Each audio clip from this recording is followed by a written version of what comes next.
everyone. This is Damaris Ramos, your host for Latina Role Models. And tonight we have Zoraida Velasco. Zoraida Velasco. It's such a pleasure to have you. And you were referred to a connection that we have. Yes.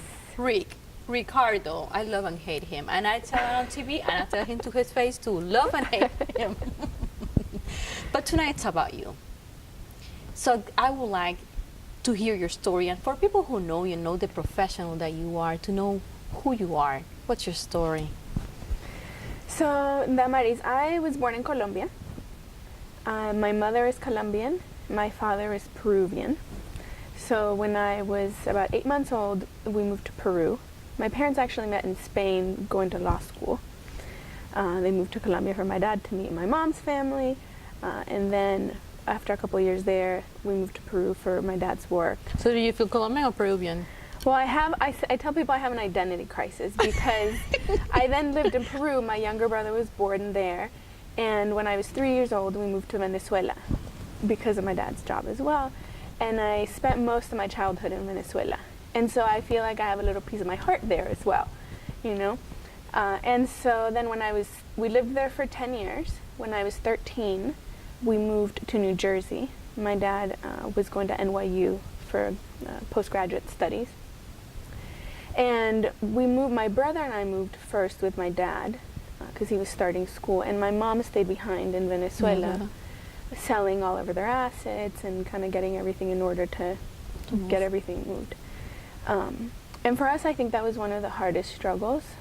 Having come from an upper middle class life in Venezuela where we had a live-in maid, and we had another maid that would come 2-3 times a week to help clean, etc. To, we had fresh squeezed orange juice every morning, which here, unless you make it yourself, it doesn't really happen often. To moving to a basement apartment, initially in Pennsylvania, because that's where my dad was living when we first moved, and then we moved to New Jersey when he started school a couple weeks after that. To having, the boxes where the 2 jugs of orange juice come from Costco. Those were our trash cans, and we were sleeping on air mattresses because all of our stuff was still in Venezuela. It was a process. To spend money and purchasing new things when we were getting everything shipped over.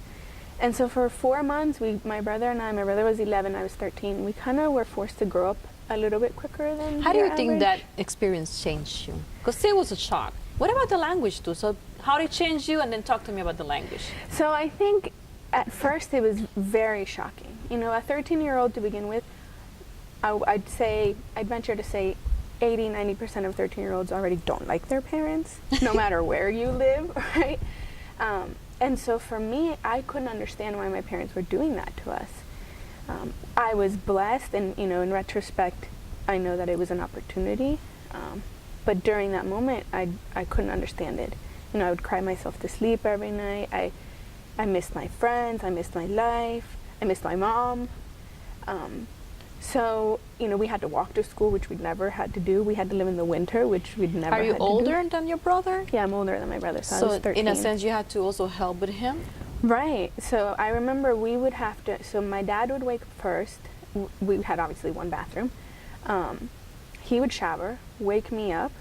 I would shower, and then when I was done getting dressed, I'd wake up my brother. I'd help my dad make breakfast, pack our lunches, and then by the time my brother was sitting down to eat breakfast, my dad was already out the door because he had to commute to NYU. And then I had to, make sure that we both got to school. I remember the first day we got lost walking to school. And back then there was no cell phones. We just asked the crossing guard, hey, we're trying to get to this school. Luckily, we were still in the same middle school because I was halfway through 8th grade. And my parents had been smart enough to had always kept us in bilingual school.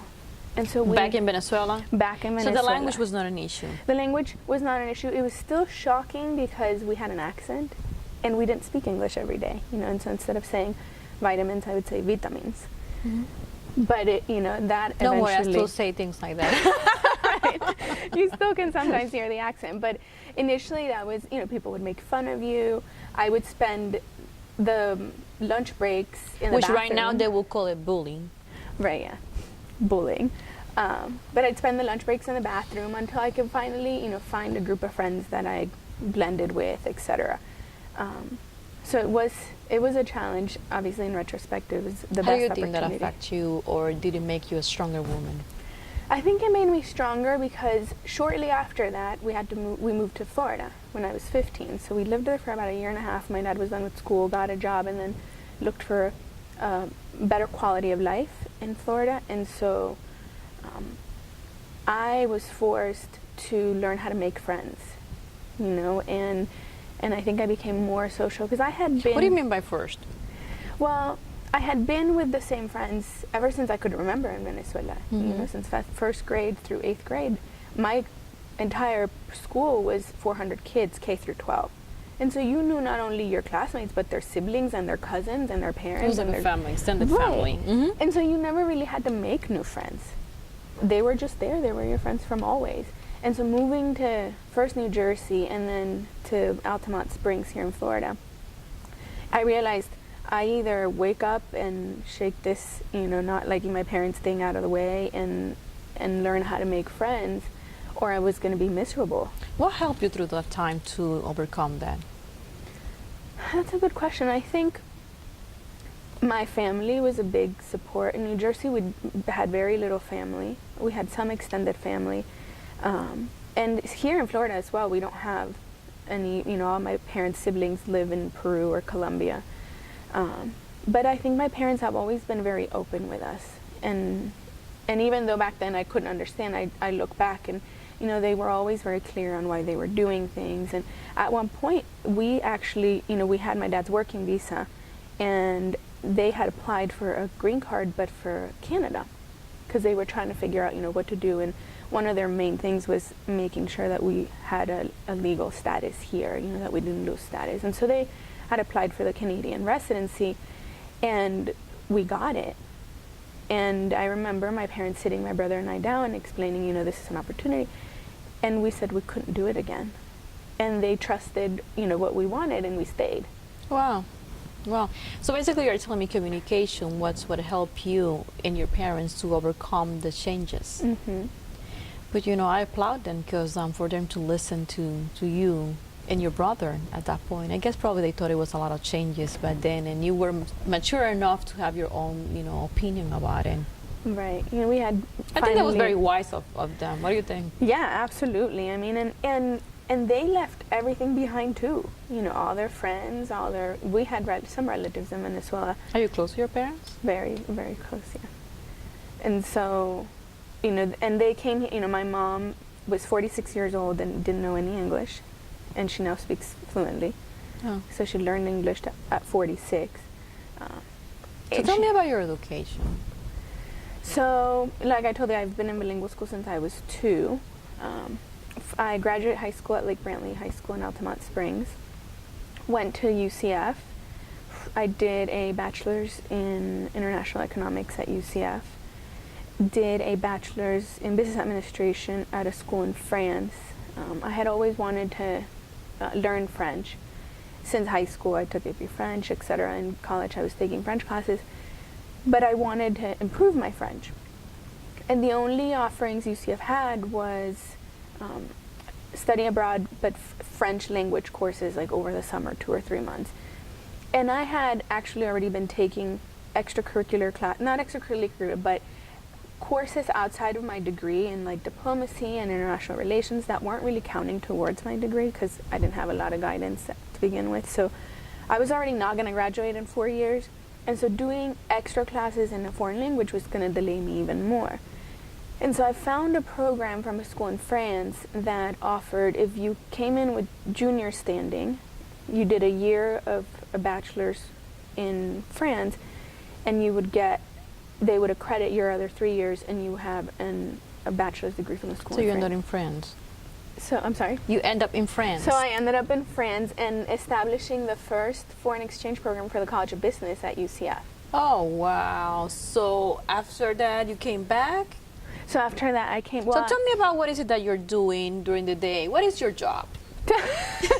Right now, my job is as Director of Strategic Programs and Partnerships at Florida Makes. Tell me about what is Florida Makes. So Florida Makes is a public-private partnership that helps the manufacturing industry in the state of Florida. We help with talent development, with growth, with technology adoption, and we help every manufacturer. There's over 20,000 manufacturers, which over 80% of them are small businesses. Help grow and create jobs, invest capital, and retain the business here. So it's like an economic development organization.